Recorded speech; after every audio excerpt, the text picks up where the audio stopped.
जब भी हमारी लाइफ में बुरा समय या फिर बुरी सिचुएशन आती है तो हम लोग बहुत ज़्यादा डर जाते हैं।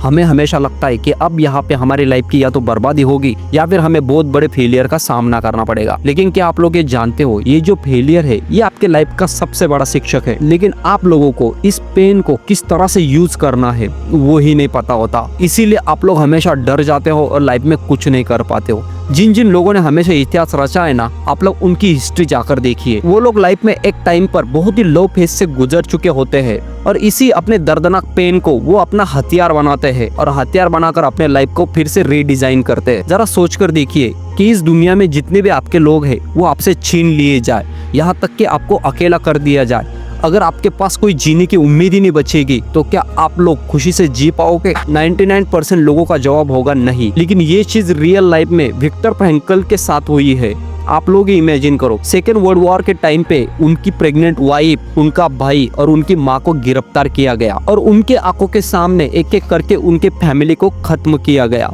आप ही लोग सोचो कि उन पर क्या बीती होगी। लेकिन उस टाइम पे विक्टर फ्रैंकल के पास दो ऑप्शंस थे, या तो वो दुख में अपनी पूरी जिंदगी बिता देते या फिर जो है उसे एक्सेप्ट करके आगे लाइफ जीते। उन्होंने दूसरा ऑप्शन चुना। उन्होंने जेल से निकलने के बाद एक किताब लिखी कि मैन सर्च फॉर मीनिंग। उन्होंने हमेशा लोगों को एक संदेश दिया कि हमें जीने के लिए बस एक वजह काफी होती है। उन्होंने हमेशा लोगों को ये बताने की कोशिश की कि ये हमारी चॉइस होती है कि हमें जिंदगी दुख में बितानी है या फिर खुशी में। क्योंकि जेल से निकलने के बाद उन्होंने जो टॉर्चर सहा था, जो दुख सहा था, इसी बुरे अनुभवों को, इसी पेन को उन्होंने अपना एक वेपन, हथियार बनाया। खुद पर अध्ययन किया, लाइफ पर अध्ययन किया, उसके बाद उन्होंने ये किताब लिखी थी। उनका ये कहना था कि मेरे साथ लाइफ में जो कुछ होकर चला गया उसे तो अब मैं बदल नहीं सकता, लेकिन आगे मुझे किस तरह से मेरी लाइफ जीनी है ये तो मेरे हाथ में है।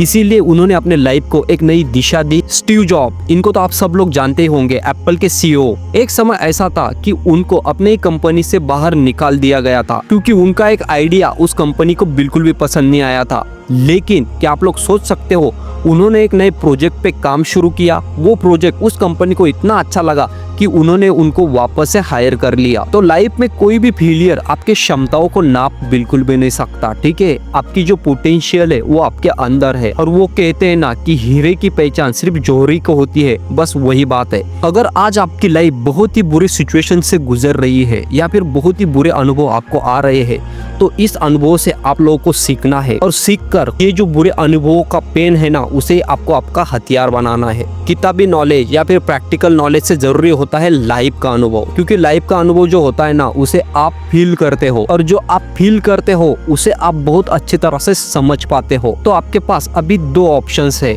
आपके बुरे समय की वजह से या तो रोते बैठिए या फिर इसी बुरे समय को अपना हथियार बनाकर अपने लाइफ को बेहतर करिए। तो डिसाइड आपको करना है, क्योंकि फेलियर फेस करने की वजह से हमारी थिंकिंग चेंज होती है, हम लाइफ को गहराई से समझने लगते हैं। तो जितना ज्यादा फेलियर को फेस करोगे उतना ज्यादा स्ट्रांग बनते जाओगे, ठीक है। तो फेलियर कोई बुरी चीज नहीं है दोस्तों। अगर आपके लाइफ में फेलियर आया है तो समझ लीजिए कि भगवान आपको यहाँ पे स्ट्रांग बनाना चाहते हैं।